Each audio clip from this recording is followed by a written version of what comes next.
ছোটোবেলায় আমরা অনেকে বিভিন্ন কবিতা উপন্যাস এগুলো পড়েছি এবং সবচেয়ে মজার ব্যাপার কি আমরা অনেক সময় বলি না যে এই কবিতাটা ভালো লাগতো না, এই লেখাপড়া ওই সময় অত ভালো লাগেনি ভাই, মনে নেই কিছু। কিন্তু দেখবেন কি সবার স্মৃতিতে কিছু না কিছু ছড়া কবিতা বা উপন্যাসের লাইন বা ছোটো গল্পের লাইন আপনার মাথায় সারা জীবন থাকবে। এটা হচ্ছে সেই গল্প উপন্যাস বা ছড়ার যে লেখক তার কৃতিত্ব।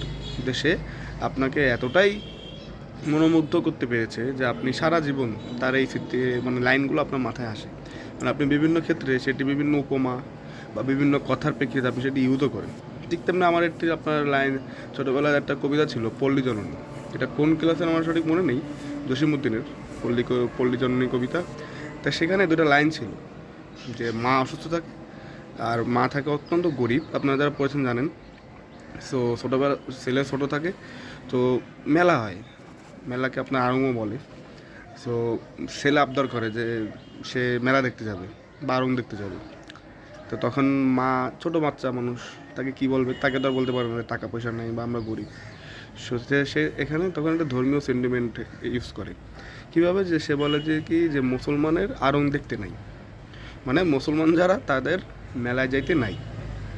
এই কথা বললে তখন ছেলে বলে ও ঠিক আছে, দেখো ধর্মীয় বিধিনিষেধ পারফেক্ট। কিন্তু এই কথাটা কিন্তু খুব ডিপলিভাবে আপনি ব্যাখ্যা করতে পারেন। মানে আমাদের দেশে এখনও অনেক ফ্যামিলি এরকম আছে যে তারা তাদের ছেলে মেয়ে বা বিভিন্ন কারণে তারা তাদের ছেলে মেয়ের আবদার পূরণ করতে পারে না, শুধুমাত্র আর্থিক অবস্থার জন্য। আর দেখবেন যে তখন যখন ছোট মানুষ আবদার করতেই পারে না, তার সমবয়সী অনেকে দেখবেন লাক্সারিয়াস লাইফ লিড করতেছে, তো সে আবদার করলে তাকে দেখবেন কি বিভিন্নভাবে মানে এরকম সেন্টিমেন্ট ইউজ করে তাদের আবদারগুলো কিন্তু পূরণ করা হয় না। মানে চাইলেও পূরণ করে না, বাবা মা তো চায় আবদার পূরণ করতে, কিন্তু তারা অক্ষম। তো এই কারণে এই যে দুটো লাইন যে মুসলমানের আনন্দ দেখতে নেই, এটা মানে আমার মনে করেন সবসময় মানে খুবই পছন্দের দুটো লাইন।